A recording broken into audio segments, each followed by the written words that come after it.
My name's Jill, and I first became involved with COPS in 2006 following the death of my husband. Alan was a roads policing officer and he was 39 years old when he died. He was killed at the scene of a road traffic accident where he'd been working on accident investigation. At the time of Alan's death, our daughters were aged 2 and 4, and that was in 2006.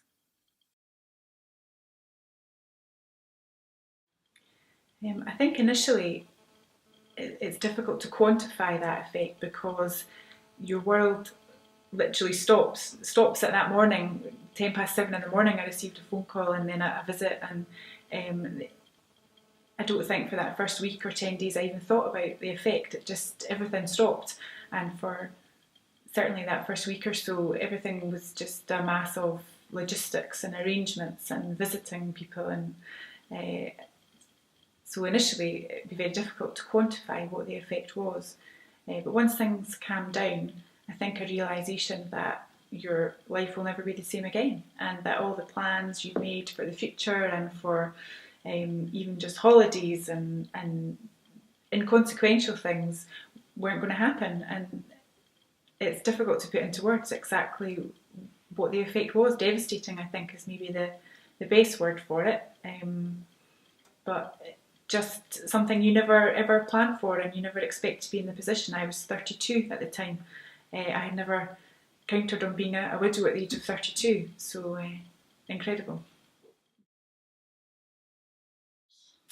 Well, that first week after Alan died, there are a few moments and a few things that happened which stick in my mind, and there was a few things I received out of the blue from people, and one of them was a card that I received from COPS, and it was a letter within the card telling me all about the organisation and what they did and who they were, and inviting me to an event in the summer, a family weekend. And remember vividly reading the card, and I put it separately from all the other cards I received. And I think the reason it was so special, apart from the fact it was somebody offering almost a lifeline, it was my first thought about the future, because it talked about the family weekend that was going to take place. I think it was in the July, and it was the first time I had really thought outside of the bubble that I was currently in. So that was the first time I ever really became aware of COPS. I think when I first read the letter, what I immediately thought of was that there was people out there who were going through the same as I was going through or had experience of it. So for me, it was almost an understanding, a group of people who could um, make sense of some of the feelings and thoughts that I was having, where other people in my world at that time couldn't. And that's even close family and friends who are all very well meaning and well intentioned, but with the best will in the world haven't been in my shoes. So what COPS seemed to be offering me was contact with people who had been through the same experiences, and could perhaps just understand a little bit of what I was going through. My first COPS event was probably a game of two halves, really. On one hand, it was incredibly difficult. We were kind of 5, 6 months into this journey, and my youngest daughter was in the midst of the terrible twos, and the whole family were thrown together, and it was really tough. But what I do remember thinking on sort of into day two was that the overriding sense of the weekend was one of love and fun and laughter, and it wasn't a group of people being sad and doom and gloom. And whilst there was absolutely the right time for reflection and memories and grief and what have you, the overriding sense of that weekend for me was one of fun and one of hope. In hindsight, absolutely. I think at the time it was quite overwhelming, if I'm being perfectly honest.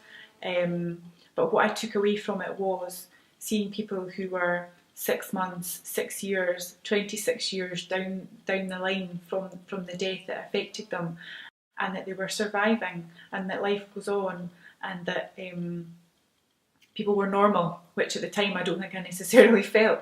So it was absolutely helpful, and I would commend it to anybody who's in that position. Well, as I say, I think for me, a lot of what COPS did was to almost highlight the fact that things move on, you can move on, and that you don't necessarily have to be defined by what's happened.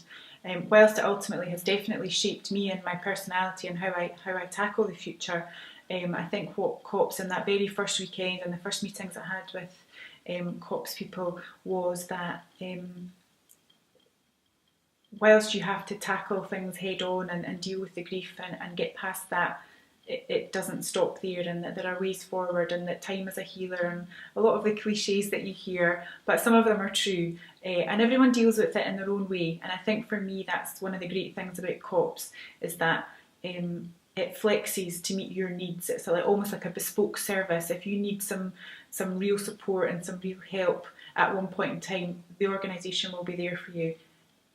But it doesn't have to stay that way. You can almost take what you need, and the organisation and the charity will always be there to give you what you need in that particular moment.